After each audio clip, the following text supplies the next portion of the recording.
Tenía apenas 11 años cuando llegué a la comunidad religiosa de los Elegidos del Señor, allá en las montañas de Michoacán.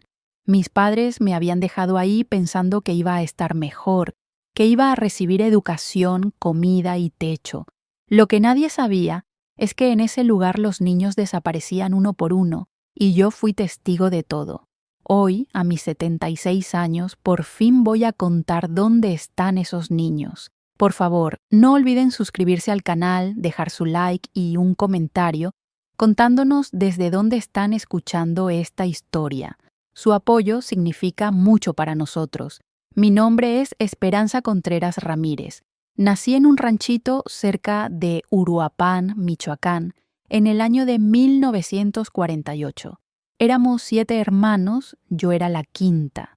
Mi padre, don Crescencio, trabajaba en una huerta de aguacates y mi madre, doña Trinidad, lavaba ropa ajena para ayudar con los gastos. Nuestra casa era de adobe, con techo de teja roja que goteaba cuando llovía fuerte.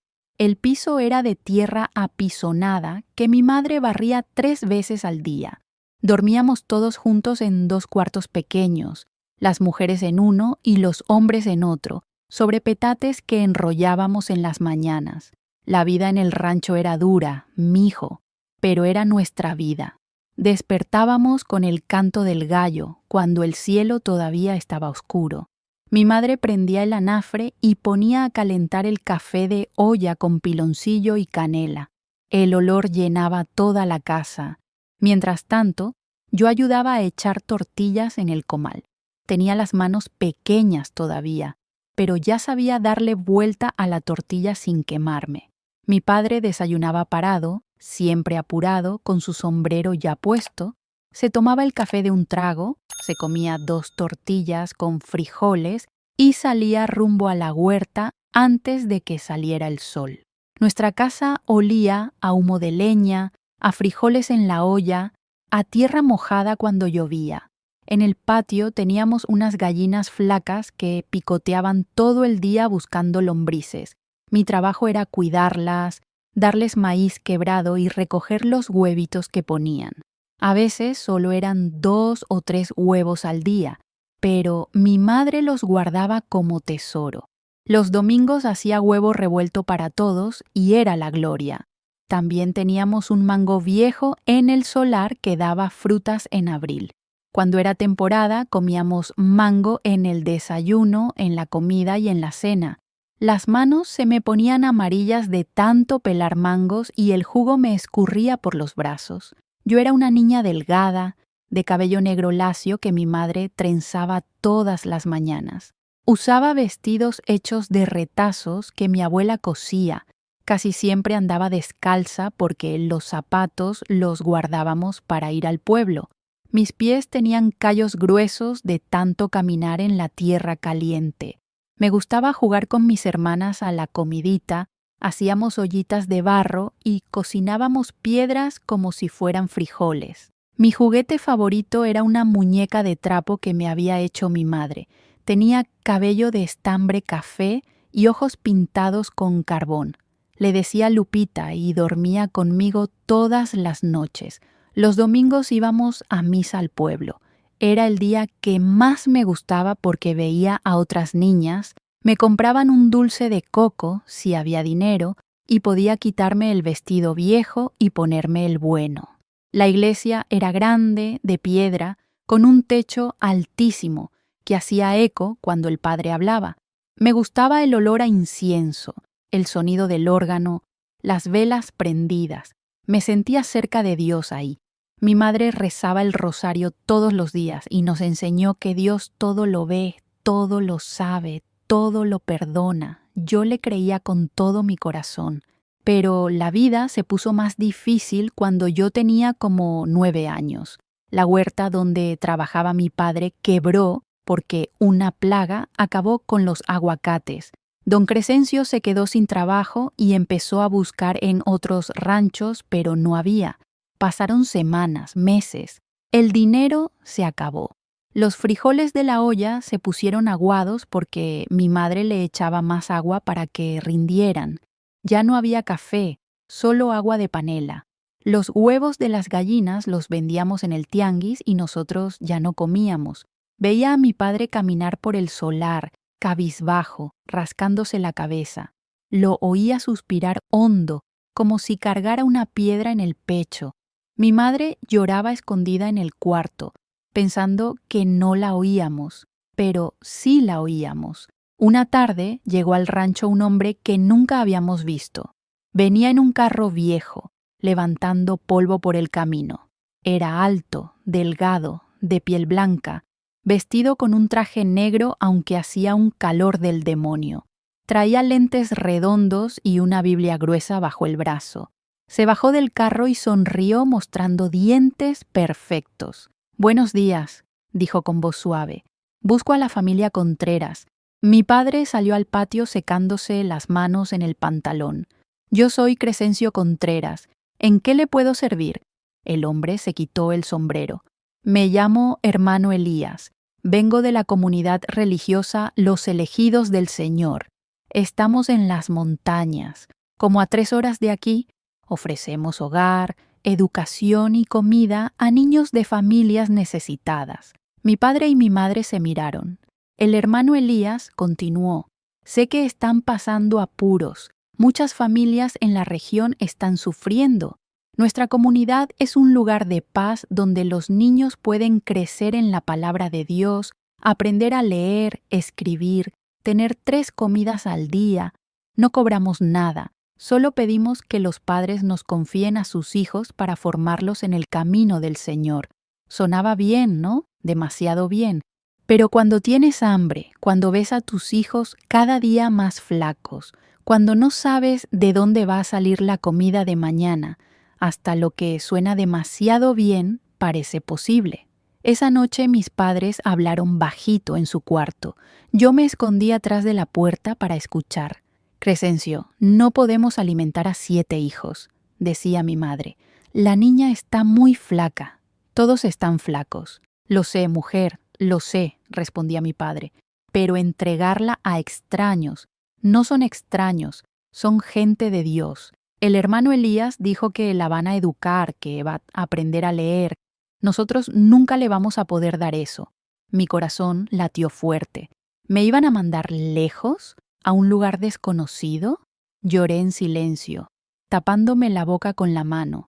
Al día siguiente, mis padres me llamaron. «Esperanza, siéntate aquí, mija». Me senté en la silla de madera, temblando. «Vamos a mandarte a un lugar donde vas a estar mejor», empezó mi padre. «Es una comunidad religiosa en las montañas. Ahí vas a tener comida todos los días, vas a aprender a leer, vas a estar bien cuidada». «Pero no me quiero ir», dije llorando. «Quiero quedarme aquí con ustedes». «Es temporal, mija», dijo mi madre secándose los ojos. «Cuando mejore la situación, vienes de regreso. Vas a ver que va a ser bueno para ti». Lloré tanto esa tarde. Lloré abrazada a mi muñeca Lupita. Lloré pensando que iba a estar lejos de mis hermanos, de mi madre, de todo lo que conocía. El hermano Elías regresó 3 días después. Traía el mismo traje negro, la misma sonrisa. Mi madre había empacado mis pocas cosas en un morral de tela, 2 vestidos, un camisón, un peine, mi muñeca Lupita. Me despedí de mis hermanos llorando. Mis hermanas me abrazaron fuerte. Mi madre me bendijo haciendo la señal de la cruz en mi frente. «Cuídate mucho, mija. Pórtate bien. Obedece en todo. Estudia mucho». Mi padre no pudo ni hablar.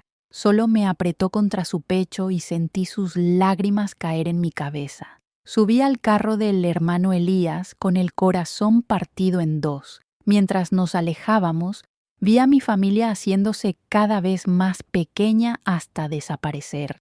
El camino a la comunidad fue largo. Subimos por una carretera de terracería llena de baches. El hermano Elías manejaba en silencio. Solo a veces tarareaba himnos religiosos. Después de como 2 horas, dejamos la carretera principal y tomamos un camino aún más angosto que se metía entre los pinos. El aire se puso más frío. Ya no se veían casas, solo bosque cerrado. Finalmente llegamos a un portón de madera alto con un letrero que decía Comunidad Los Elegidos del Señor. Solo por fe se entra. El hermano Elías tocó el claxon y un hombre abrió desde adentro. La comunidad estaba en un valle rodeado de montañas. Había varios edificios de madera pintados de blanco, una capilla en el centro con una cruz enorme en el techo y alrededor unas cabañitas donde vivían las familias. Todo estaba muy limpio, muy ordenado. Había niños caminando en fila, todos vestidos igual.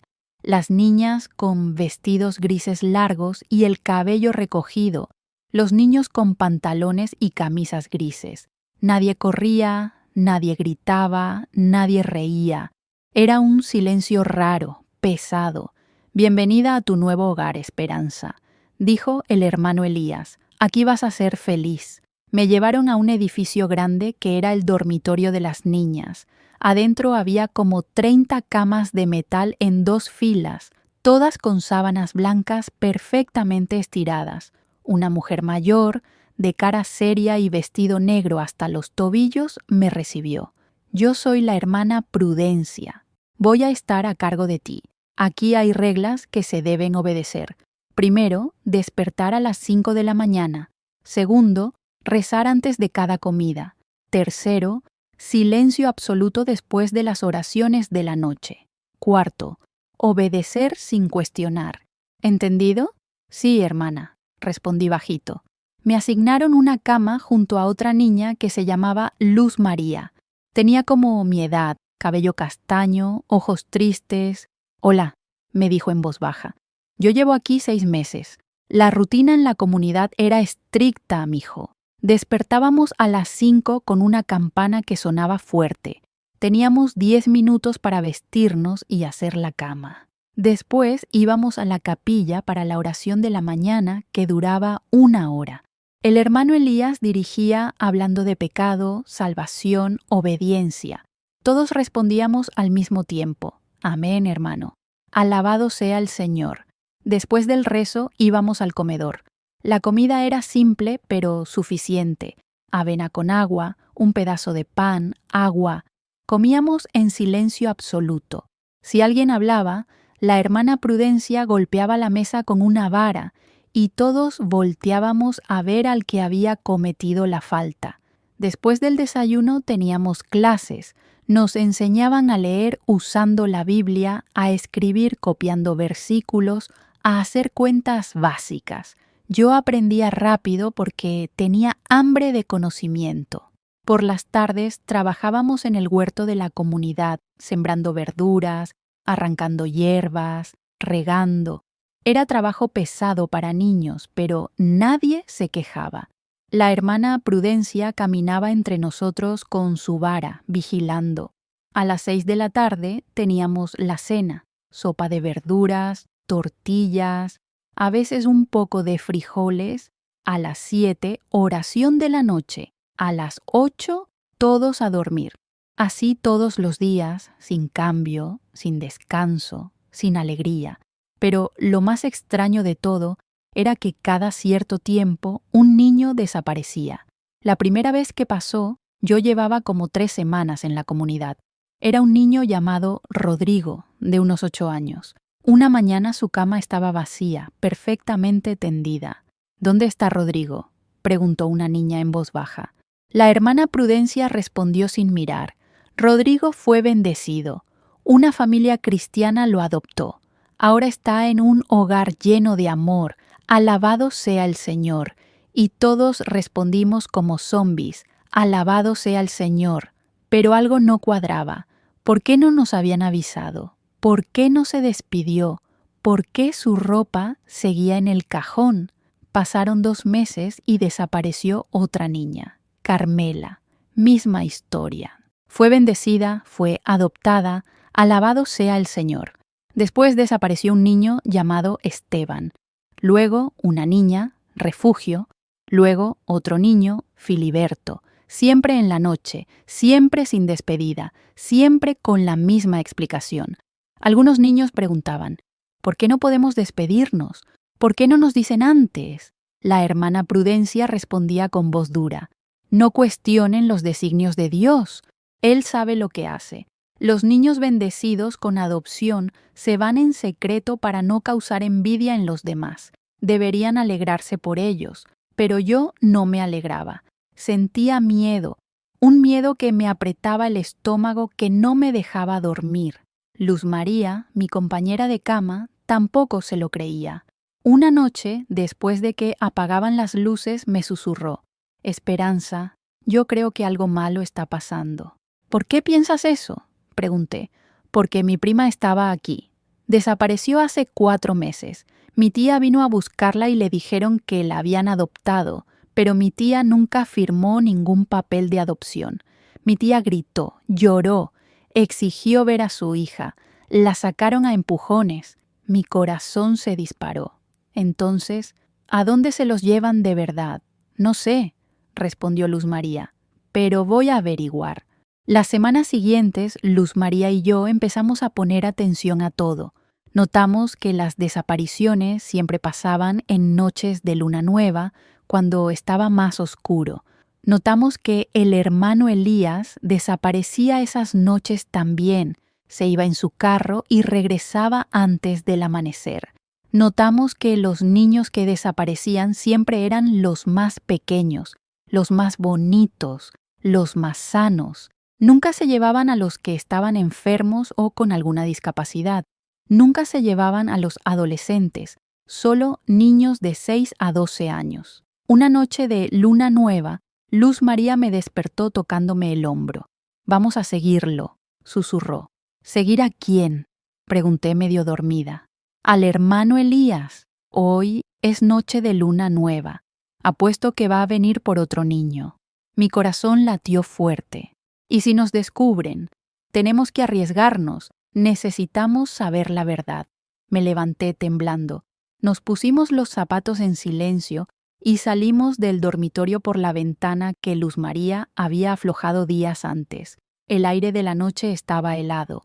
La comunidad estaba en completo silencio, solo se oían grillos y el viento en los pinos. Nos escondimos atrás de la capilla, desde donde podíamos ver el dormitorio de los niños pequeños. Esperamos como 1 hora, tiritando de frío. Entonces vimos luces, el carro del hermano Elías. Se estacionó cerca del dormitorio pequeño.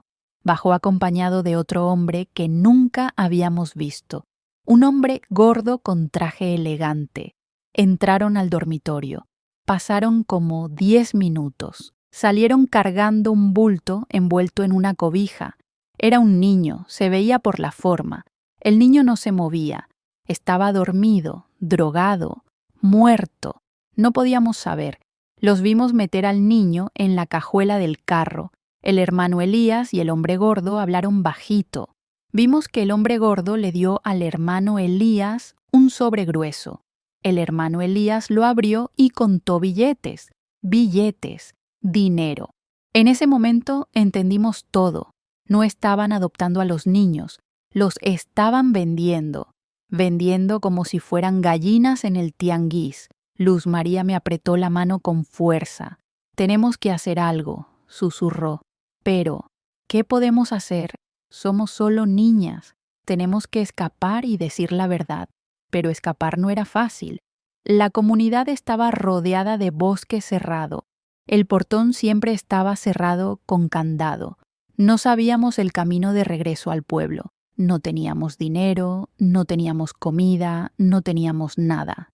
Pasaron días. Luz María y yo hablábamos en secreto, planeando.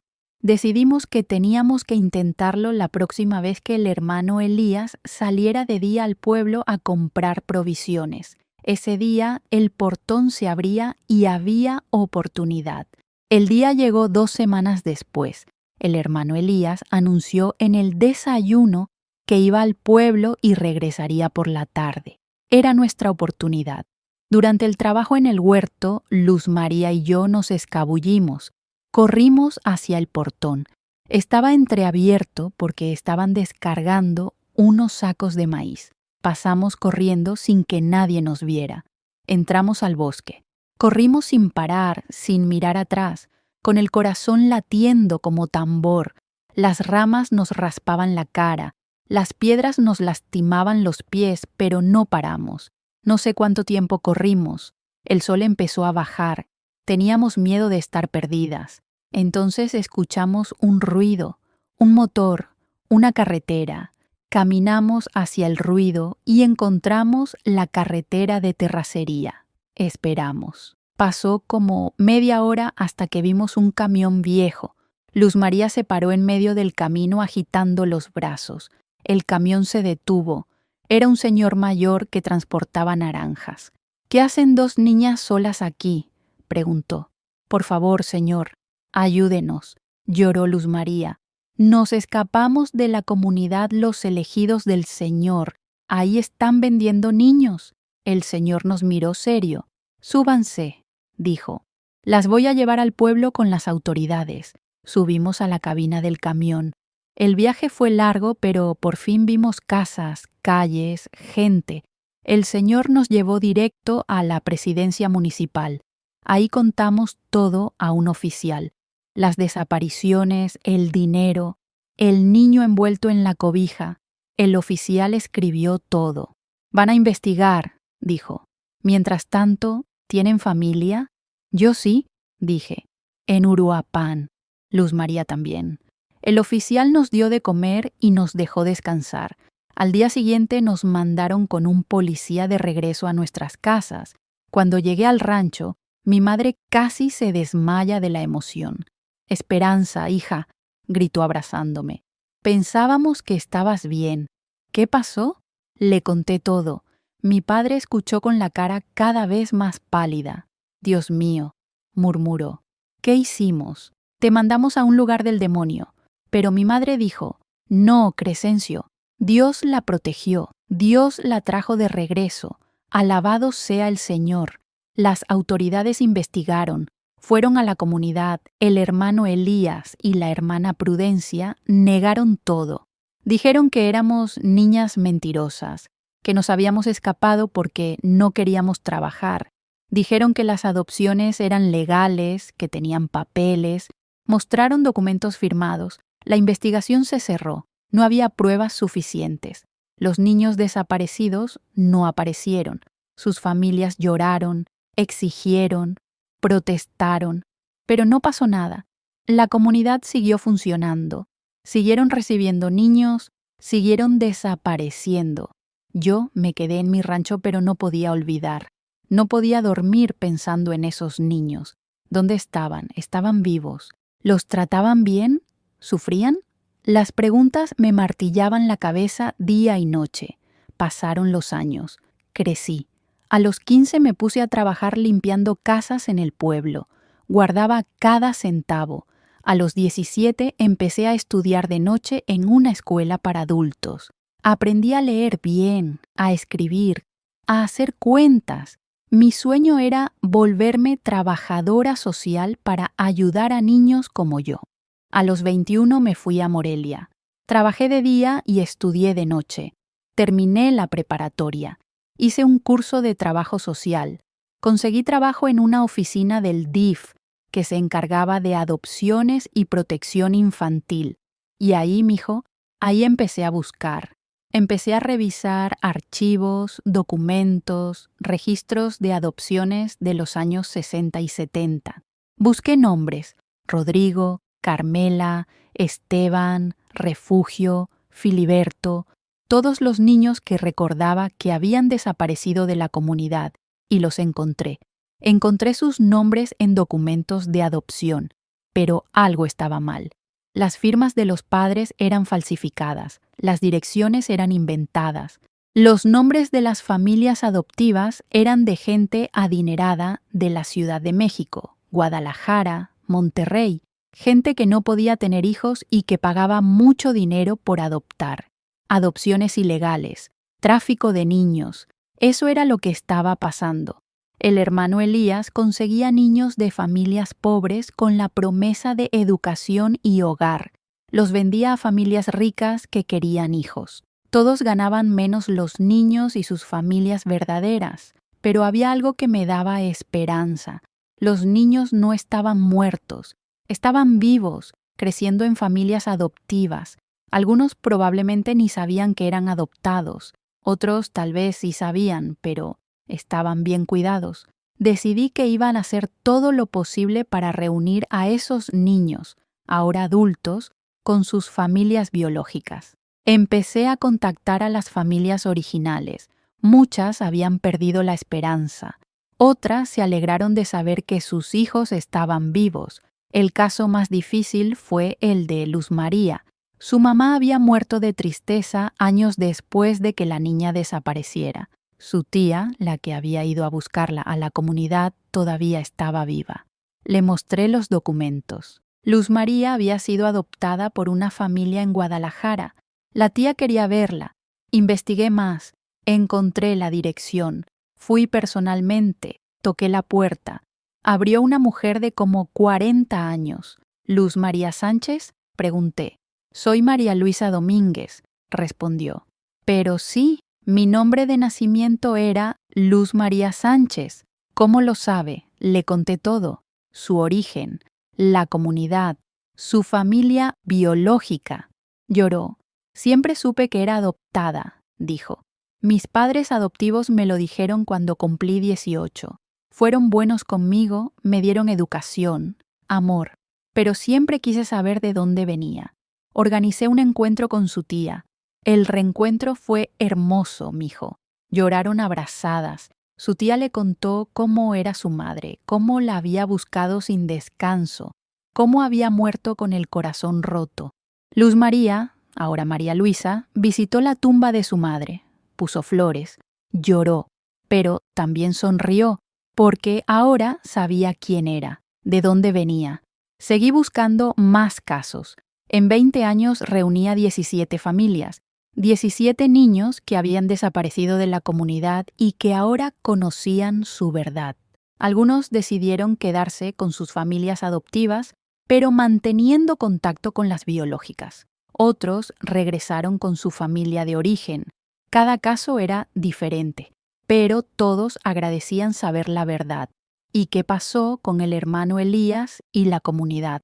La comunidad cerró en los años 80 cuando el gobierno finalmente hizo una investigación seria. Encontraron documentos, testimonios, pruebas del tráfico de niños. El hermano Elías fue arrestado, pero ya era un anciano. Pasó solo 3 años en la cárcel antes de morir. La hermana Prudencia también fue arrestada, pero alegó que solo obedecía órdenes. Le dieron una sentencia menor. Años después, cuando el hermano Elías estaba en la cárcel, fui a visitarlo. No sé por qué. Tal vez necesitaba verlo a los ojos y preguntarle, ¿por qué? Lo encontré en una celda pequeña, viejo, flaco, enfermo. Me miró sin reconocerme. ¿Quién es usted?, preguntó con voz débil. Soy Esperanza Contreras. Estuve en su comunidad cuando era niña. Vi lo que hacía. Sus ojos se llenaron de lágrimas. Dios me perdone, murmuró. Pensé que estaba haciendo el bien. Las familias no podían alimentar a sus hijos. Yo les daba una vida mejor. ¿Mejor?, le dije. ¿Arrebatarlos de sus familias, falsificar documentos, venderlos como mercancía? Eso no es hacer el bien. Eso es robar niños. Me miró con ojos cansados. Tienes razón. Me engañé a mí mismo. Pensé que Dios me justificaría, pero estaba equivocado. Pequeña ganancia al principio. Después ya no podía parar. El dinero me cegó. La codicia me dominó. Ahora pago mi pecado. No sentí satisfacción al verlo así. Solo sentí lástima. Lástima de un hombre que había empezado con buenas intenciones, tal vez, pero que se había corrompido, que había lastimado a tantos niños, a tantas familias, que había cargado un pecado enorme toda su vida. Y ahora moría solo, enfermo, en una celda. ¿Dónde están los niños?, me preguntó. Los que me llevé. ¿Están bien? La mayoría están bien, respondí. Tienen familias, trabajo, vida. Algunos los he reunido con sus familias de origen. Están sanando. Gracias a Dios, murmuró. Gracias a Dios que no los maté, que les di una oportunidad de vida aunque fuera mal hecho. Salí de esa cárcel con el corazón pesado pero también ligero, pesado por todo el dolor que había visto, ligero porque sabía que había ayudado a sanar heridas. Me casé a los 25 con un buen hombre, Juan Manuel, que trabajaba también en el DIF. Tuvimos 3 hijos que criamos con amor y verdad. Les enseñamos que la familia es lo más importante, que la honestidad vale más que el dinero, que ayudar a otros es el propósito de la vida. Seguí trabajando en el DIF hasta que me jubilé a los 65. En todos esos años ayudé a reunir más familias separadas por adopciones ilegales, no solo de la comunidad Los Elegidos del Señor, sino de otros lugares también. El tráfico de niños era más común de lo que la gente creía en esos años. Familias pobres que entregaban niños pensando que iban a estar mejor. Intermediarios sin escrúpulos que se enriquecían. Familias ricas que compraban niños sin hacer preguntas. Hoy, a mis 76 años, cuando miro hacia atrás, veo una vida con propósito. Sobreviví a la comunidad, escapé, estudié, me preparé y dediqué mi vida a responder la pregunta que me atormentó por años. ¿Dónde están los niños? Ahora sé dónde están. Están vivos, están crecidos. Muchos tienen sus propias familias. Algunos conocen su verdad, otros todavía no. Pero yo dejé el camino abierto para que cuando quieran buscar puedan encontrar. ¿Por qué decidí contar esta historia hoy? Porque todavía hoy hay niños desapareciendo, no en comunidades religiosas necesariamente, pero sí en otras situaciones. Tráfico de personas, adopciones ilegales, explotación infantil. Y quiero que sepan que si ustedes están buscando a un niño desaparecido, no pierdan la esperanza. Sigan buscando. Usen todos los recursos disponibles. Exijan a las autoridades. No descansen hasta encontrar la verdad. Y si ustedes fueron separados de su familia cuando eran niños, si tienen dudas sobre su origen, si sienten que algo no cuadra en su historia, tienen derecho a saber la verdad. Tienen derecho a buscar. Tienen derecho a reunirse con su familia biológica si así lo desean. No tengan miedo. La verdad libera, aunque duela. También quiero decirles a los padres que están pasando dificultades económicas, no entreguen a sus hijos a extraños que prometen educación y mejor vida. Busquen ayuda en instituciones oficiales, en el DIF, en programas del gobierno. Hay opciones legales y seguras. No repitan el error que cometieron mis padres, que con buena intención me mandaron a un lugar donde peligró mi vida. Y finalmente, quiero decir a todos los que me escuchan, el perdón es posible. Yo perdoné a mis padres por mandarme a la comunidad. Entendí que lo hicieron por desesperación, no por maldad. Perdoné al hermano Elías antes de que muriera. No porque lo que hizo estuviera bien, sino porque cargar odio solo me lastimaba a mí. El perdón no significa olvidar, significa soltar el peso para poder seguir viviendo. La pe enorme que cargué durante años, la pregunta enorme de dónde estaban los niños, finalmente fue respondida. Y la carga se hizo más ligera. Aprendí que uno puede sanar, puede crecer, puede convertir el dolor en propósito. Yo era una niña asustada de 11 años en una comunidad donde niños desaparecían. Hoy soy una mujer de 76 años que ayudó a reunir familias, que dedicó su vida al servicio, que crió hijos buenos, que vive en paz. Si esta historia los conmovió, si conocen a alguien buscando a un familiar desaparecido, si tienen información sobre adopciones ilegales, dejen un comentario aquí abajo. Compartan esta historia. Tal vez alguien que la necesite escuchar la encuentre. Y si todavía no se han suscrito a nuestro canal Historias de Abuelitas, hagan clic en la campanita ahí abajo para suscribirse y no perderse ninguna de nuestras historias. Siempre tenemos historias reales de superación, de vida, de gente como nosotros. Recuerden, mis queridos, la verdad siempre sale a la luz. Los niños que desaparecen no se los traga la tierra. Están en algún lado.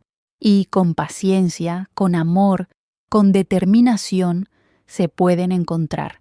Nunca pierdan la esperanza. Pero déjenme contarles más a detalle lo que pasó en esos años en la comunidad, porque hay cosas que todavía no les he dicho, cosas importantes que necesitan saber para entender toda la historia. Cuando llegué a la comunidad Los Elegidos del Señor, recuerdo que el primer impacto fue el olor. Olía a pino, a madera vieja, a jabón de barra muy fuerte. Todo estaba demasiado limpio, ¿saben? Como cuando algo está tan limpio que da miedo ensuciarlo. El dormitorio de las niñas tenía esas 30 camas alineadas perfectamente, cada una con su cobija gris doblada en un cuadrito exacto al pie de la cama. Las paredes eran de madera blanca y había ventanas altas por donde entraba la luz, pero no podías ver afuera a menos que te subieras a algo. La hermana Prudencia era una mujer alta, huesuda, de manos largas y frías. Cuando te agarraba del brazo, sus dedos eran como garras. Tenía el cabello gris recogido en un chongo tan apretado que le estiraba la piel de la cara. Sus ojos eran de color café claro, casi amarillo, y cuando te miraba sentías que te estaba viendo por dentro, leyendo todos tus pensamientos pecaminosos. Usaba siempre el mismo vestido negro que le llegaba hasta los tobillos, con mangas largas incluso en el calor del verano, y unos zapatos negros de tacón bajo que hacían ruido en el piso de madera. Tac, tac, tac. Cuando escuchabas ese ruido, sabías que tenías que ponerte derecha, callarte, bajar la mirada. Las reglas de la comunidad estaban escritas en un tablón grande en el comedor. Las leíamos todas las mañanas después del desayuno, en voz alta, todas juntas.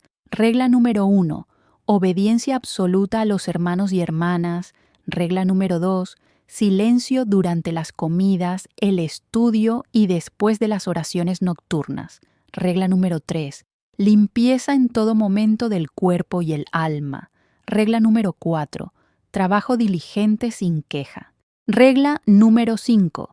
Oración constante por la salvación de los pecadores. Regla número 6. Prohibido salir de los edificios asignados sin permiso. Regla número 7. Prohibido hablar con visitantes sin supervisión. Regla número 8. Prohibido cuestionar las decisiones de los hermanos mayores. Regla número 9. Castigo corporal para quien desobedezca. Regla número 10. Todo se hace por amor a Dios. Esa última regla, mijo, esa era la que más me confundía. ¿Cómo podía ser amor golpearte con una vara? ¿Cómo podía ser amor dejarte sin comida si hablabas durante el silencio? ¿Cómo podía ser amor hacerte arrodillar sobre maíz en el piso por 2 horas si te quedabas dormida durante la oración? Pero eso es lo que hacían. Todo lo justificaban diciendo que era por nuestro bien, por nuestra salvación, por amor. Las niñas en el dormitorio éramos todas de diferentes edades. La más chiquita tenía como 6 años, se llamaba Rosita. Era flaquita, de ojos enormes y negros, siempre asustada. Lloraba bajito en las noches, tapándose la cara con la cobija para que la hermana Prudencia no la oyera. Yo me levantaba despacito y me iba a su cama a abrazarla. «Shh, Rosita, no llores, te van a castigar», le decía. «Quiero a mi mamá», sollozaba. Yo sé, yo también quiero a la mía, pero tienes que ser fuerte». Le acariciaba el cabello hasta que se dormía. La niña más grande se llamaba Beatriz. Tenía como 14 años, casi mujer ya. Ella llevaba en la comunidad desde los 7. 7 años encerrada ahí. Ya no lloraba, ya no se quejaba, ya no preguntaba nada. Se había vuelto como robot. Hacía todo lo que le mandaban sin pensar, sin sentir. Sus ojos estaban vacíos, como si ya no hubiera nadie adentro. A veces trataba de hablar con ella. «Beatriz, ¿cómo aguantas tantos años aquí?». Me miraba como si no entendiera la pregunta. «Es la voluntad de Dios», respondía con voz plana. «Nosotras somos las elegidas para servirle». pero yo veía en el fondo de sus ojos algo quebrado, algo muerto. Luz María era diferente. Ella sí conservaba la chispa en los ojos. Era delgada pero fuerte, de piel morena y cabello castaño, que siempre se le escapaba del recogido que nos obligaban a traer. Tenía una cicatriz en la barbilla de cuando se cayó de un árbol en su rancho. Me contó que en su casa era la mayor de 5 hermanos, que ayudaba a su mamá a cuidar a los más chiquitos. Su familia la había mandado a la comunidad porque su papá se había ido a Estados Unidos a trabajar y no mandaba dinero. Su mamá sola no podía con todos. Pero mi mamá me prometió que iba a venir por mí en 6 meses, decía Luz María. Ya pasaron 7 meses. Sé que va a venir pronto. Las mañanas en la comunidad empezaban en la oscuridad. A las 5 sonaba una campana tan fuerte que parecía que te reventaban los oídos. Teníamos que levantarnos inmediatamente, tender la cama en menos de 5 minutos, ponernos el vestido gris y las medias negras, amarrarnos el cabello en un chongo apretado. La hermana Prudencia pasaba entre las camas inspeccionando. Si la cama no estaba perfecta, la desbarataba y tenías que hacerla de nuevo. Si tenías un mechón de pelo suelto, te jalaba del cabello tan fuerte que te sacaba lágrimas. Si tenías las uñas sucias, te llevaba al lavadero y te las tallaba con un cepillo de cerdas duras hasta que te sangraban. Después de vestirnos, caminábamos en fila hasta la capilla. La capilla era el edificio más grande de la comunidad. Tenía paredes de piedra, piso de madera, bancas duras sin cojines. Arriba del altar había un Cristo enorme, clavado en una cruz, con sangre pintada que le escurría de las manos, los pies, la cabeza. De niña me daba miedo mirar esa imagen. Parecía que me estaba mirando, juzgando cada pensamiento malo que tenía. La oración de la mañana la dirigía el hermano Elías. Subía al púlpito vestido con su traje negro, la Biblia en una mano, la otra mano levantada al cielo. Su voz era profunda, retumbaba en toda la capilla. Hermanos y hermanas, empezaba. Nos reunimos en este nuevo día que el Señor nos ha regalado. Somos los elegidos, los escogidos, los salvados del mundo pecador. Afuera, en el mundo, la gente vive en pecado. Beben alcohol, fuman cigarros, bailan músicas del demonio, visten ropas inmorales, pero nosotros, los elegidos, vivimos en pureza, en obediencia, en santidad. Entonces todos respondíamos al mismo tiempo: «Alabado sea el Señor», continuaba. Los niños que están aquí son bendecidos. Sus familias, en su pobreza y pecado, no podían cuidarlos, pero nosotros los recibimos con amor. Les damos techo, comida, educación en la palabra de Dios. Y cuando vienen familias cristianas buenas buscando adoptar, les damos la oportunidad de vivir en hogares llenos de fe y prosperidad. Es nuestro ministerio, es nuestra misión santa. Alabado sea el Señor, repetíamos. Después seguían las oraciones. Rezábamos el Padre Nuestro 10 veces, el Ave María 20 veces. Cantábamos himnos en voz baja y monótona. Todo esto duraba 1 hora completa. Teníamos que estar arrodilladas en las bancas duras. Las rodillas nos dolían horrible. Algunas niñas se desmayaban del dolor y del hambre. Cuando alguien se desmayaba, la hermana Prudencia la sacaba arrastrando del brazo y la dejaba afuera hasta que se recuperara.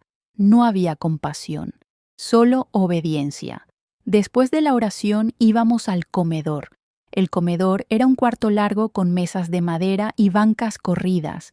Nos sentábamos en orden de edad, las más chiquitas en un lado, las más grandes en el otro. La comida la servían las niñas mayores que se turnaban cada semana. El desayuno era siempre lo mismo: avena cocida con agua, sin azúcar, sin leche, un pedazo de pan duro, agua en un vaso de peltre. Comíamos en silencio total. El único ruido era el de las cucharas pegando en los platos. Si alguien hacía ruido al tragar, Si alguien susurraba, aunque fuera un poco, la hermana Prudencia golpeaba la mesa con su vara. ¡Pam! Todas nos congelábamos. Entonces señalaba a la que había hecho ruido. Esa niña tenía que levantarse, pararse frente a todas y pedir perdón en voz alta. Perdónenme, hermanas, perdónenme, Señor. He faltado a la regla del silencio. Acepto mi castigo. El castigo era quedarse sin comida ese día completo. Después del desayuno teníamos clases. Nos llevaban a un salón con pupitres viejos y un pizarrón negro. La maestra era la hermana Dolores, una mujer mayor, más amable que la hermana Prudencia, pero igual de estricta. Nos enseñaba a leer usando solo la Biblia. Empezábamos con el Génesis.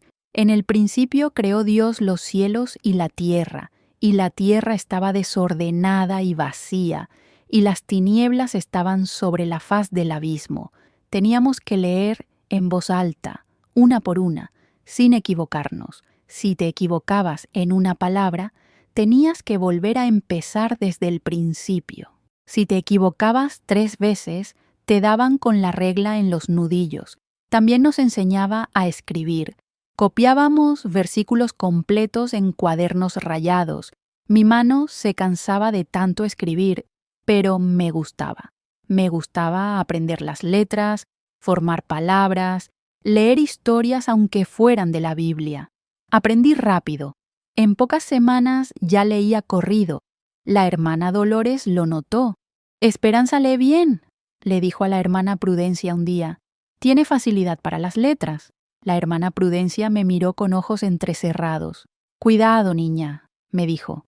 «El orgullo es pecado. No te creas más que las otras por leer bonito». Las tardes las pasábamos trabajando. Teníamos diferentes tareas según la edad. Las más chiquitas cuidaban las gallinas, recogían huevos, barrían los dormitorios. Las medianas, como yo, trabajábamos en el huerto. La comunidad tenía un huerto grande donde sembraban lechugas, zanahorias, chiles, tomates, calabazas. Trabajábamos arrodilladas en la tierra bajo el sol fuerte. Arrancábamos hierbas, regábamos con cubetas de agua que traíamos del pozo, cosechábamos las verduras maduras. Era trabajo pesado. Las manos se me llenaban de tierra, las rodillas se me ponían negras. La espalda me dolía de estar agachada tanto tiempo. La hermana Prudencia caminaba entre nosotras con su vara. Si veía que descansabas aunque fuera un segundo, te pegaba en la espalda. «El trabajo es oración», gritaba. «Mientras trabajamos, glorificamos a Dios. No hay descanso para los elegidos». Algunas niñas lloraban del cansancio, pero seguían trabajando. Aprendiste rápido que llorar no servía de nada. Solo hacía que te pegaran más. Las niñas mayores, las de 13, 14 años, trabajaban en la cocina o en la lavandería. La cocina era un cuarto enorme con estufas de leña, ollas gigantes, mesas largas para preparar comida. Ahí preparaban la comida para toda la comunidad, como 60 niños, más los hermanos y hermanas que nos cuidaban. La lavandería era otro cuarto grande con lavaderos de cemento y tendederos afuera. Lavaban sábanas, cobijas, ropa, todo a mano con jabón de barra. Las manos de esas niñas siempre estaban rojas, agrietadas, sangrando en las esquinas de las uñas.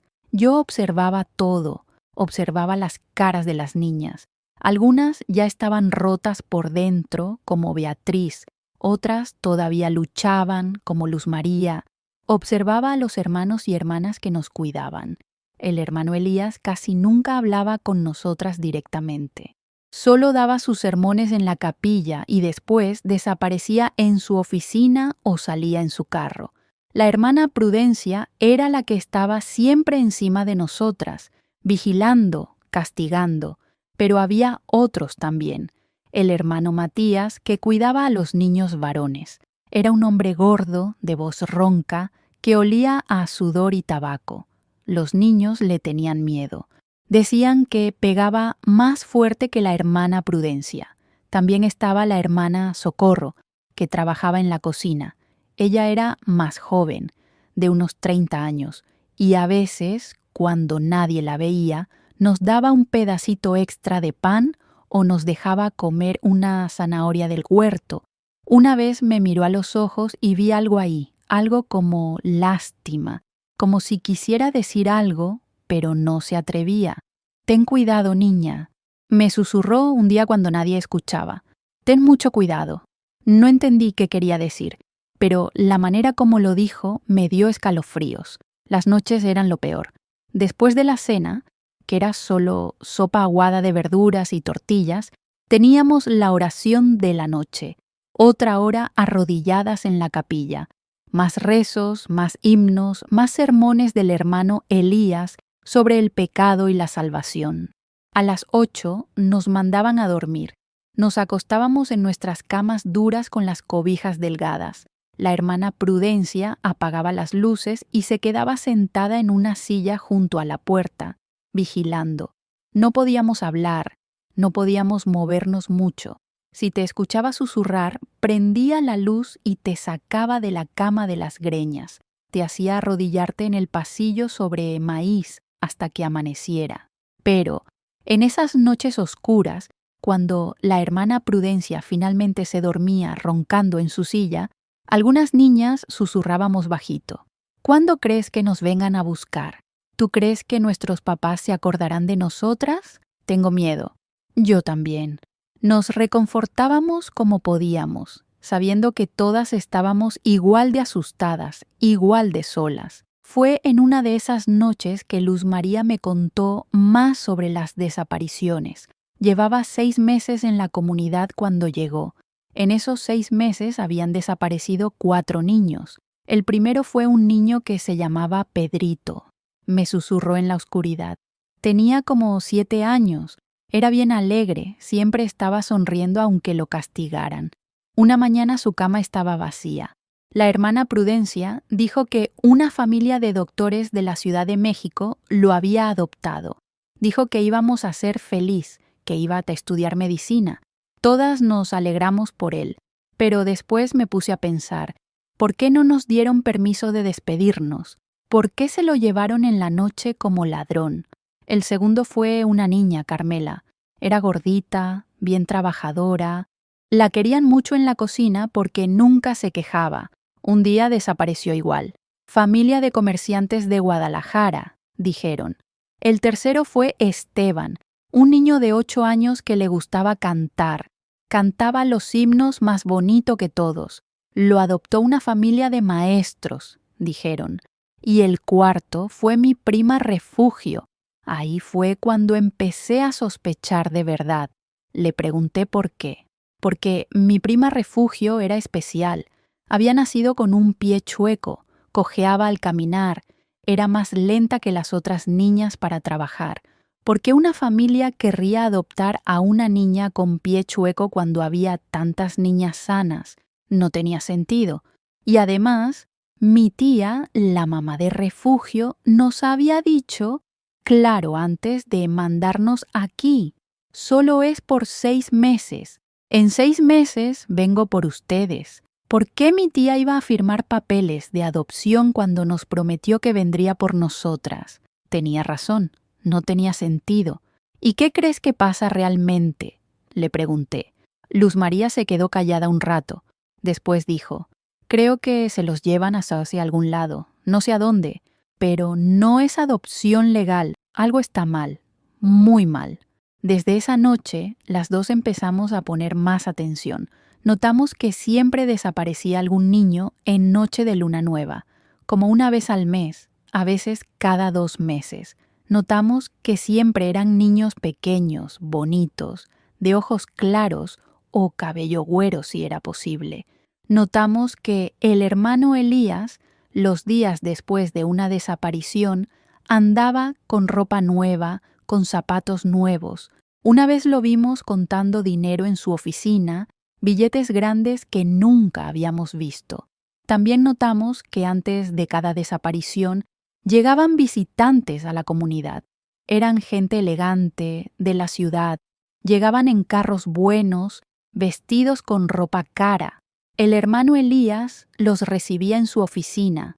Hablaban ahí por horas. Después esa gente se iba y pocos días después desaparecía un niño. No podía ser coincidencia. Un día me atreví a preguntarle a la hermana Socorro, la de la cocina, que a veces era amable. Hermana, ¿de verdad los niños que desaparecen van a casas buenas? Me miró asustada. ¿Por qué preguntas eso, niña? Es que extraño a Pedrito. Era mi amigo. ¿Será feliz en su nueva casa? La hermana Socorro miró alrededor para asegurarse de que nadie nos oía. Después se agachó y me dijo bajito: No hagas preguntas, niña. Por tu propio bien, no hagas preguntas. Lo que pasa aquí no es cosa buena, pero yo no puedo hacer nada. Si hablo, me corren. Y necesito este trabajo para mantener a mi mamá enferma. Se alejó rápido, limpiándose las manos en el delantal. Esas palabras me confirmaron todo. Algo malo estaba pasando. Los niños no iban a familias adoptivas, iban a otro lado, pero ¿a dónde? Y más importante, ¿cómo podíamos averiguarlo? Fue Luz María quien tuvo el plan. Tenemos que seguir al hermano Elías la próxima vez que venga por un niño, me dijo una noche.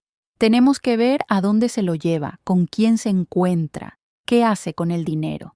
¿Y cómo vamos a hacer eso?, pregunté. Nos vigilan todo el tiempo. Ya lo pensé, dijo. La ventana del baño del segundo piso está aflojada. La he estado trabajando despacito todas las noches, ya casi sale. Podemos salir por ahí, bajar por el árbol que está junto al edificio, escondernos y esperar. Era peligroso. Si nos descubrían, el castigo iba a ser terrible. Probablemente nos iban a golpear hasta no poder caminar. Pero teníamos que intentarlo. Teníamos que saber la verdad. La siguiente luna nueva fue 2 semanas después. Esa tarde, Luz María y yo fingimos estar enfermas del estómago. Nos saltamos la cena y nos acostamos temprano. La hermana Prudencia nos revisó tocándonos la frente. «No tienen calentura», dijo desconfiada. «Nos duele la panza, hermana», gemimos. Probablemente comimos algo echado a perder del huerto. Refunfuñó, pero nos dejó acostadas. «Si mañana no están mejor, van con el hermano Elías para que las revise», advirtió. La idea de que el hermano Elías nos revisara me dio terror, pero asentí. Esperamos a que oscureciera completamente. Esperamos a que la hermana Prudencia hiciera su ronda final y se sentara en su silla. Esperamos a que sus ronquidos llenaran el dormitorio. Entonces, despacito, nos levantamos. Caminamos de puntitas hasta el baño. La ventana estaba en lo alto. Luz María se subió al lavabo y empujó. La ventana se abrió con un chirrido bajito. Nos congelamos, esperando escuchar los pasos de la hermana Prudencia. Nada. Seguía roncando. Luz María salió primero, agarrándose de la rama del pino que estaba cerca. Yo la seguí, temblando de miedo. Nunca me había subido a un árbol tan alto. La corteza me raspaba las manos, las ramas me picaban la cara, pero bajamos, tocamos el suelo y corrimos a escondernos atrás de la capilla, donde teníamos vista del dormitorio de los niños pequeños y de la entrada de la comunidad. Hacía frío. No habíamos traído cobijas ni nada. Solo llevábamos los camisones puestos y estábamos descalzas. Nos abrazamos para darnos calor, tiritando. Pasó 1 hora, 2 horas. Empezaba a pensar que esa noche no iba a pasar nada, que nos habíamos arriesgado en vano. Pero entonces escuchamos un motor, un carro subiendo por el camino. Las luces alumbraron la entrada. Era el carro del hermano Elías. Se estacionó cerca del dormitorio de los niños pequeños. El hermano Elías bajó junto con otro hombre. Este hombre era gordo, con traje gris y sombrero. Traía un maletín en la mano. Los dos entraron al dormitorio.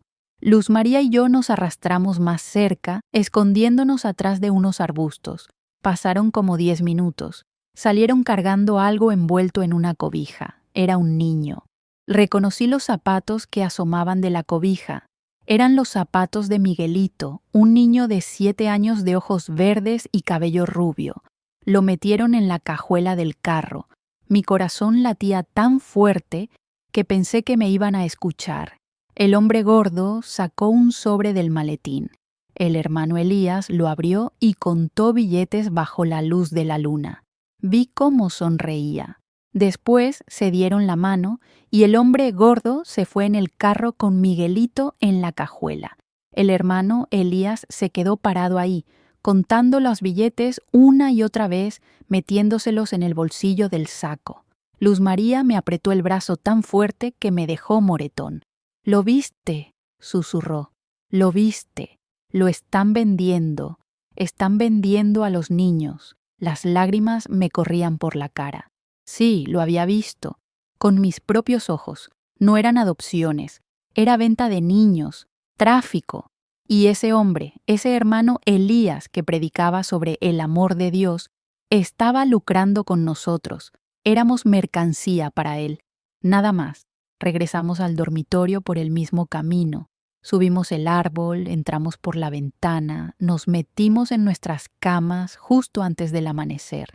No dormimos. Solo nos quedamos acostadas, temblando, llorando en silencio, sabiendo la verdad horrible. Al día siguiente, en el desayuno, la silla de Miguelito estaba vacía. El hermano Elías anunció: «El pequeño Miguel ha sido bendecido con una familia cristiana de Monterrey, un matrimonio de abogados que lo van a educar para servir a Dios en los tribunales. Demos gracias al Señor por esta bendición». Y todos respondimos como zombis: «Alabado sea el Señor». Pero Luz María y yo nos miramos. Sabíamos la verdad. Esa tarde, cuando estábamos trabajando en el huerto, Luz María me dijo: «Tenemos que escapar. Tenemos que salir de aquí y decir la verdad. Si no hacemos algo, van a seguir vendiendo niños hasta que nos toque a nosotras». Tenía razón. Cualquier noche podían venir por nosotras. Éramos jóvenes, sanas, bonitas, según los criterios de esa gente. Valíamos dinero. «¿Pero cómo escapamos?», pregunté. «Estamos en medio de la nada. No sabemos el camino al pueblo. No tenemos dinero, no tenemos comida, no tenemos nada». Luz María pensó un momento. «Esperamos a que el hermano Elías salga al pueblo. Él sale cada 2 semanas a comprar provisiones. El portón se queda abierto mientras descargan. Podemos aprovechar y salir corriendo al bosque. Si seguimos el camino de terracería hacia abajo, eventualmente tiene que llegar al pueblo». Planeamos todo con cuidado. Robamos pedacitos de pan del comedor y los escondimos debajo de nuestros colchones. Robamos unas cobijas viejas de la lavandería. Robamos un encendedor de la cocina para hacer fuego si nos perdíamos en el bosque. Esperamos. El día llegó 2 semanas después. El hermano Elías anunció en el desayuno que iba al pueblo y regresaría por la tarde. Esa mañana, durante el trabajo en el huerto, Luz María y yo nos alejamos poco a poco del grupo. La hermana Prudencia estaba ocupada regañando a otra niña que había tirado una cubeta de agua. Era nuestra oportunidad. Corrimos hacia la entrada de la comunidad donde un camión estaba descargando sacos de maíz. El portón estaba abierto de par en par. Los hombres que descargaban estaban de espaldas. Pasamos corriendo a su lado y nos metimos al bosque. Corrimos sin parar. Las ramas nos golpeaban la cara, las piedras nos lastimaban los pies descalzos, las espinas se nos clavaban en las piernas. Detrás de nosotras escuchamos gritos. «¡Se escaparon 2 niñas! ¡Búsquenlas!». El hermano Matías nos estaba persiguiendo. Escuchábamos sus pasos pesados, sus maldiciones. «Regresen ahora o cuando las atrape las voy a matar a golpes». Seguimos corriendo. El bosque era espeso, oscuro aunque era de día. Los pinos eran tan altos que tapaban el sol. Había rocas cubiertas de musgo donde nos resbalábamos. Había arroyos pequeños que teníamos que brincar. Mis pulmones ardían. Mi corazón latía como si fuera a reventarse, pero no paré. Si nos atrapaban estábamos muertas. Lo sabíamos. Después de lo que parecieron horas, pero probablemente fueron solo minutos, los gritos se fueron alejando. El hermano Matías se había perdido en el bosque o se había cansado de buscarnos. Nos escondimos debajo de un tronco caído, tapándonos con hojas secas. Esperamos ahí, calladas, casi sin respirar. Pasó 1 hora, 2 horas. Ya no se escuchaba nada más que el viento en los árboles y el canto de los pájaros. Creo que ya no nos están buscando, susurró Luz María. Tenemos que seguir. Tenemos que encontrar el camino al pueblo antes de que oscurezca. Salimos de nuestro escondite. Buscamos el camino de terracería. Lo encontramos después de caminar como media hora. Era una brecha angosta, llena de piedras, que bajaba por la montaña. Caminamos todo el día. El sol se fue metiendo, la temperatura bajó, teníamos frío, hambre, sed. Encontramos un arroyo y bebimos agua con las manos.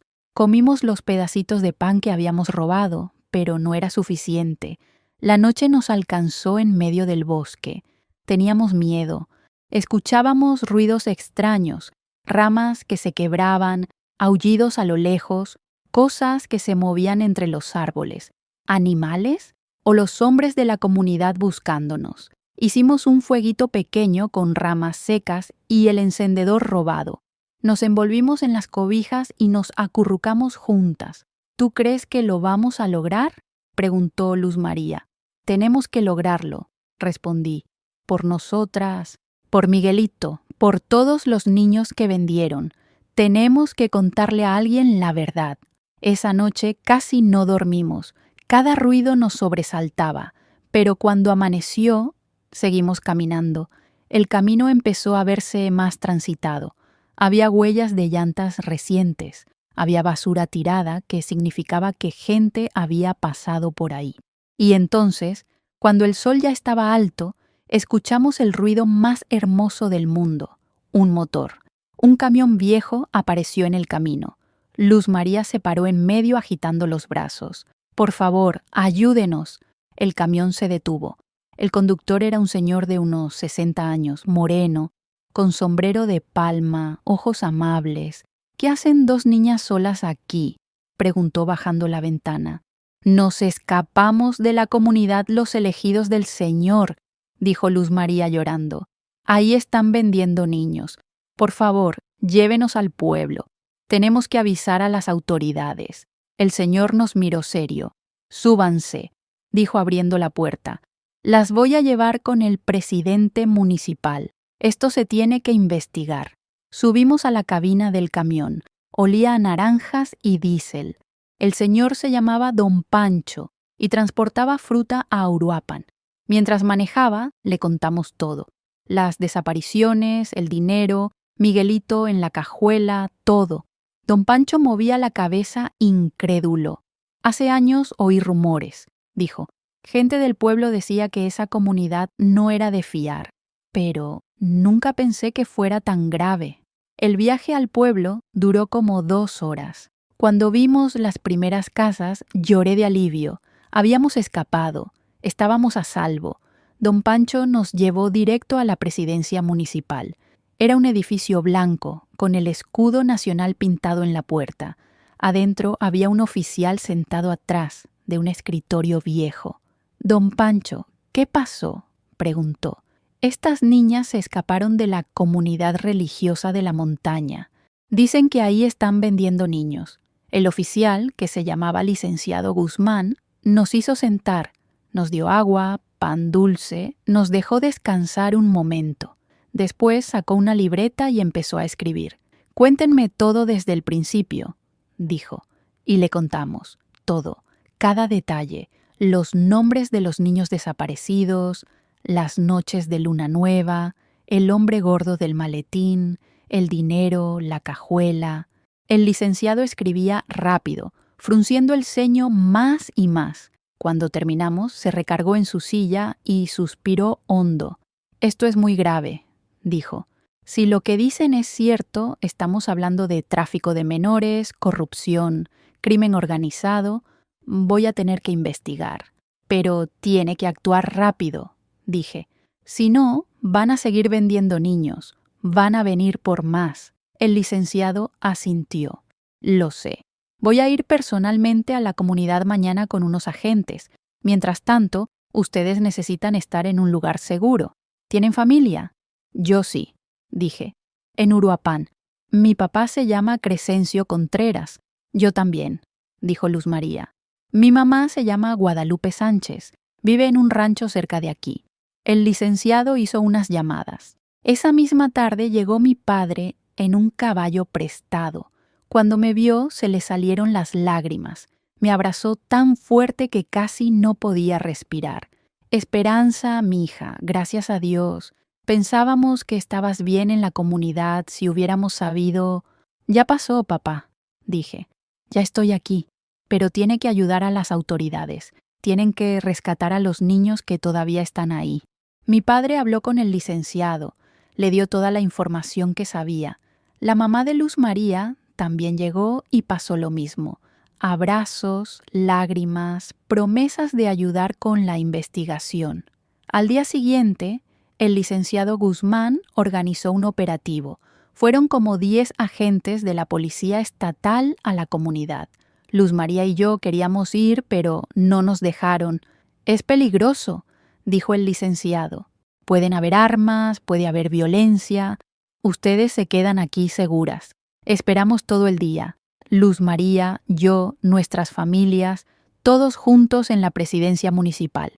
Esperamos con el corazón en la garganta. ¿Qué iban a encontrar? Los iban a arrestar. Iban a rescatar a los niños. Los agentes regresaron al anochecer. El licenciado Guzmán traía cara seria. ¿Qué pasó?, preguntamos todas al mismo tiempo. Se sentó y suspiró. Entramos a la comunidad. El hermano Elías y los otros nos recibieron muy amables. Les dijimos que veníamos a investigar acusaciones de tráfico de menores. Ellos negaron todo. Dijeron que eran mentiras de niñas rebeldes que no querían obedecer las reglas. Nos mostraron documentos de adopción perfectamente en orden, firmados por los padres biológicos, autorizados por un juez. «Pero los documentos son falsos», grité. «Tienen que serlo». «Lo sé», dijo el licenciado cansado, «pero parecen reales. Tienen sellos oficiales, firmas, todo. Revisamos toda la comunidad. No encontramos niños escondidos, no encontramos evidencia de maltrato, no encontramos nada que indique actividad criminal. ¿Y el dinero? ¿Y el hombre gordo del maletín?». El licenciado movió la cabeza. «Sin evidencia física, sin testigos, es su palabra contra la de ustedes. El hermano Elías dice que ustedes inventaron todo porque estaban molestas con los castigos. Dice que son niñas mentirosas y desobedientes». No podía creerlo. Habíamos arriesgado nuestras vidas para contar la verdad y no nos creían. «Pero yo lo vi», lloré. «Vimos a Miguelito en la cajuela. Vimos el dinero». «Miguelito fue adoptado legalmente según los documentos», dijo el licenciado. «Su madre firmó los papeles, no hay delito». La investigación se cerró ahí. El hermano Elías quedó libre. La comunidad siguió funcionando. Y nosotras quedamos como las niñas mentirosas que inventaron una historia terrible. Fue una de las peores frustraciones de mi vida, saber la verdad pero no poder probarla. Regresé a vivir con mi familia en el rancho, pero ya no era la misma niña que se había ido meses atrás. Había visto maldad, había visto corrupción, había visto cómo los poderosos se salen con la suya mientras los débiles sufren. Me volví más callada, más seria. Tenía pesadillas donde veía a Miguelito gritando desde la cajuela, donde veía al hermano Elías contando billetes manchados de sangre. Mis padres se sentían terriblemente culpables. «Nunca debimos mandarte ahí», repetía mi madre llorando. «Perdónanos, mija. Pensábamos que era lo mejor». Los perdoné. Entendía que lo habían hecho por necesidad, no por maldad. Pero también les hice prometer una cosa. Nunca más van a entregar a ninguno de mis hermanos a extraños. No importa qué tan difícil se ponga la situación. Nos quedamos juntos. Pasaron los años. La vida siguió. Mi padre consiguió trabajo en otra huerta. La situación económica mejoró un poco. Yo crecí. A los 15 empecé a trabajar limpiando casas en el pueblo. Guardaba mi dinero celosamente. A los 17 me inscribí en una escuela nocturna para adultos. Estudié con hambre de conocimiento, con sed de justicia, pero nunca olvidé a los niños de la comunidad, nunca olvidé a Miguelito, a Pedrito, a Carmela, a todos los que habían desaparecido. Me prometí a mí misma que algún día, cuando fuera mayor, cuando tuviera educación y recursos, iba a buscarlos, iba a encontrarlos, iba a hacer justicia. Y eso fue exactamente lo que hice, mijo. Pero esa historia la voy a terminar de contar. A los 21 años me fui a Morelia con mis ahorros. Me inscribí en un curso de trabajo social. Estudiaba de día y trabajaba de noche en una tienda. Dormía poco, comía menos, pero aprendía. Aprendía sobre leyes, sobre derechos de los niños, sobre sistemas de adopción, sobre cómo investigar casos. Cuando terminé el curso, conseguí trabajo en una oficina del DIF que se encargaba de adopciones. Ahí tenía acceso a archivos, documentos, registros y empecé mi búsqueda. Busqué en archivos del municipio donde estaba la comunidad. Busqué nombres de niños registrados en adopciones entre 1959 y 1970. Busqué patrones y los encontré, mijo. Encontré que el hermano Elías y su comunidad habían facilitado más de 50 adopciones en esos años, 50 niños, todos de familias pobres, todos adoptados por familias ricas de ciudades grandes. Los documentos parecían legales en la superficie, pero cuando empecé a investigar más profundo, encontré irregularidades. Algunas firmas de los padres biológicos no coincidían. Algunas direcciones eran falsas, algunos sellos oficiales eran falsos también. El juez que supuestamente autorizaba las adopciones había muerto en 1965, pero había documentos firmados por él hasta 1970. Alguien estaba falsificando todo. Empecé a contactar familias. Primero busqué a la mamá de Miguelito. Encontré que había muerto años atrás, de tristeza, según me dijeron sus vecinos. Nunca supo qué había sido de su hijo. Después busqué a la mamá de Pedrito. Todavía vivía, ya anciana. Cuando le dije que había encontrado documentos de adopción de su hijo, lloró. Yo nunca firmé ningún papel, dijo. Nunca me dijeron que lo iban a dar en adopción, solo me dijeron que iba a estar mejor, que iba a estudiar. Les creí. Con esa información, reabrí el caso. Ahora trabajaba en conjunto con un abogado honesto que conocí en el DIF. Se llamaba Licenciado Morales y también había sido víctima de injusticias de niño. Juntos presentamos evidencia de las falsificaciones. El caso se volvió a abrir en 1981. Esta vez investigaron en serio. Encontraron que el hermano Elías había trabajado con una red de traficantes de niños que operaban en varios estados. Él conseguía los niños de familias pobres, otros intermediarios falsificaban los documentos y vendían los niños a familias ricas que pagaban entre 10,000 y 50,000 pesos por niño. Cantidades enormes en esos tiempos. El hermano Elías fue arrestado finalmente en 1982. Tenía 65 años. La hermana Prudencia también. El hermano Matías había muerto años atrás de cirrosis. Otros cómplices fueron arrestados también. El juicio duró 2 años. Al final, el hermano Elías fue sentenciado a 20 años de prisión por tráfico de menores, falsificación de documentos y fraude. Pero mi trabajo no terminó ahí. Quería encontrar a los niños, ahora adultos. Quería reunirlos con sus familias si ellos querían. Empecé a buscar uno por uno. Miguelito, que ahora se llamaba Miguel Ángel Domínguez, vivía en Monterrey. Era abogado, tenía 30 años, estaba casado con 2 hijos. Sus padres adoptivos habían sido buenos con él. Le di la educación, amor, oportunidades que su familia biológica no podía darle. Cuando lo contacté y le conté la verdad, se quedó en shock. Siempre supe que era adoptado, me dijo. Mis padres me lo dijeron cuando cumplí 18. Dijeron que me habían adoptado legalmente de una comunidad religiosa. No sabían que era tráfico. Le mostré los documentos, la firma falsificada de su madre, los registros del dinero pagado. Miguel lloró. ¿Mi mamá biológica está viva?, preguntó. Tuve que decirle que no. Murió hace años, pero tienes hermanos, tíos, primos. Lo puse en contacto con su familia original. El reencuentro fue agridulce. Conocieron una parte de su historia que no sabían. Miguel decidió mantener contacto con su familia biológica, pero quedarse con su nombre y su vida que había construido con sus padres adoptivos. Pedrito lo encontré en la Ciudad de México. Era maestro de primaria. Su historia era similar. Buenos padres adoptivos, buena vida, pero le faltaba conocer sus raíces.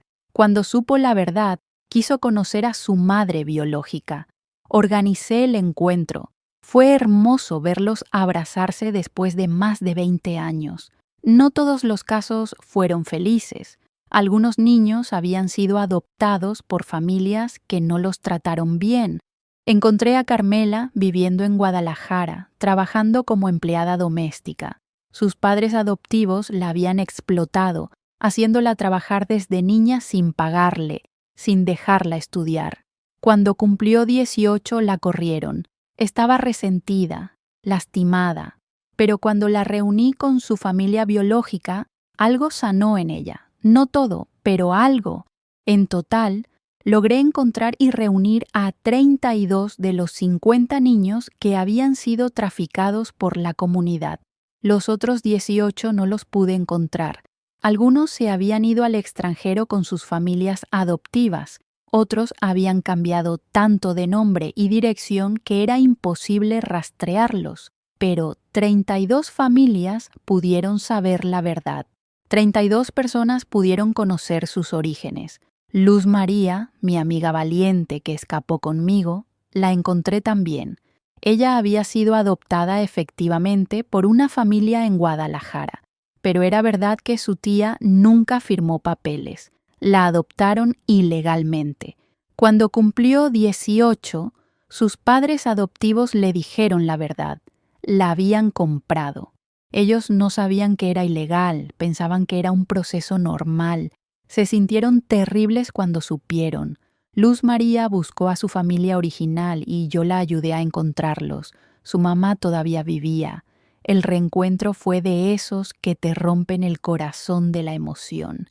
Lloraron, se abrazaron, se contaron 20 años de historia. Luz María decidió mantener contacto con ambas familias. Tengo 2 mamás, decía, una que me dio la vida y otra que me la salvó. Amo a las 2. El hermano Elías pasó 3 años en la cárcel antes de morir de cáncer. Yo fui a visitarlo como les conté. Necesitaba mirarlo a los ojos y preguntarle por qué. Me dijo que había empezado con buenas intenciones, que de verdad quería ayudar a niños pobres, pero que el dinero lo había corrompido. El primer niño lo di en adopción sin cobrar, me confesó, pero la familia insistió en darme una donación para la comunidad, 5,000 pesos. Era más dinero del que había visto en mi vida, y pensé, si puedo ganar dinero haciendo el bien, ¿por qué no? Pero dejó de ser hacer el bien. Se volvió un negocio, y cuando quisimos parar, ya no pudimos. Debíamos dinero, teníamos compromisos, la red era muy grande. No lo perdoné. ¿Cómo podía perdonar a alguien que había destruido tantas vidas, que había separado tantas familias, que había hecho llorar a tantas madres? Pero entendí que él también era humano, que también había caído en tentación, que también había pagado su precio. Yo me casé a los 25 con Juan Manuel, un buen hombre que trabajaba también en servicios sociales. Tuvimos 3 hijos, 2 niñas y un niño. A mis hijas las eduqué diferentes. Las mandé a la escuela desde chiquitas. Las enseñé a leer desde los 4 años. Las apoyé en todo. Una es doctora ahora, la otra es maestra. Mi hijo es ingeniero. Los 3 saben la historia de su madre. Saben lo que pasó en la comunidad, y los 3 han dedicado parte de su vida a ayudar a otros. Mi hija, la doctora, trabaja en un hospital público donde atiende a niños pobres gratis. Mi hija, la maestra, Da clases en comunidades rurales donde los niños casi no tienen recursos. Mi hijo creó una fundación que ayuda a reunir familias separadas por tráfico o migración. Estoy orgullosa de ellos. Rompimos el ciclo. Convertimos el dolor en propósito. Trabajé en el DIF hasta jubilarme a los 65. En todos esos años, además de los casos de la comunidad, ayudé a reunir más de 200 familias separadas por diferentes circunstancias: tráfico de niños, secuestros, adopciones ilegales, niños perdidos durante desastres naturales. Cada caso me recordaba por qué hacía este trabajo. Ahora, a mis 76 años sigo activa. Doy pláticas en escuelas sobre los derechos de los niños. Asesoro a familias que buscan niños desaparecidos. Trabajo con organizaciones que combaten el tráfico de personas. Mi misión no ha terminado. Mientras haya un niño desaparecido, mientras haya una familia buscando, voy a seguir trabajando. ¿Por qué decidí contar esta historia completa hoy? Porque quiero que sepan que los niños desaparecidos no se los traga la tierra. Están en algún lado, vivos, tal vez con otro nombre, otra familia, otra vida, pero están y se pueden encontrar. Con paciencia, con recursos, con determinación, se pueden encontrar.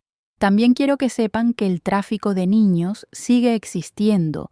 Ya no es tanto en comunidades religiosas.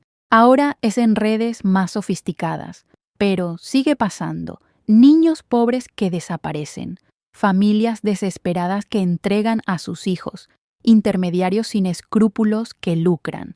Si ven algo sospechoso, repórtenlo. Si conocen a alguna familia que está considerando entregar a un niño a extraños, alértenlos. Busquen ayuda oficial, legal. Y si ustedes fueron separados de su familia cuando eran niños, si tienen dudas sobre su historia, si sienten que algo no cuadra, investiguen. Tienen derecho a saber la verdad. El DIF, las organizaciones de derechos humanos, los abogados honestos, todos podemos ayudar. Finalmente, quiero decir esto. El perdón es posible, pero no es obligatorio. Yo perdoné a mis padres porque entendí su desesperación. Perdoné al hermano Elías antes de que muriera porque cargar odio solo me lastimaba. Pero si hay alguien a quien no pudieron perdonar, está bien. No todos los traumas se sanan igual. Lo importante es no dejar que el dolor los destruya. Busquen ayuda, hablen, cuenten su historia. La sanación viene de muchas formas. Yo sané ayudando a otros, encontrando niños, reuniendo familias, haciendo justicia poco a poco. Mi vida tiene propósito. El dolor de esos meses en la comunidad se convirtió en combustible para hacer el bien. Y miren dónde estoy ahora, vieja pero satisfecha, con familia hermosa, con trabajo cumplido, con paz en el corazón. Si esta historia los conmovió, si conocen a alguien buscando a un familiar desaparecido, compartan esto. Dejen un comentario contándome si conocen casos similares. Entre todos podemos ayudarnos. Entre todos podemos hacer justicia. Y si todavía no se han suscrito a nuestro canal Historias de Abuelitas, háganlo ahora. Tenemos muchas más historias de superación, de lucha, de esperanza. Historias de gente real que enfrentó lo imposible y venció. Recuerden, mis queridos, donde hay vida hay esperanza. Los niños desaparecidos no están muertos, están en algún lado, y con amor, con trabajo, con fe, se pueden encontrar. Yo soy la prueba. Encontré a 32, y ustedes también pueden encontrar a quien buscan. Hasta la próxima historia. Que Dios los bendiga y los guarde. Y nunca, nunca se rindan.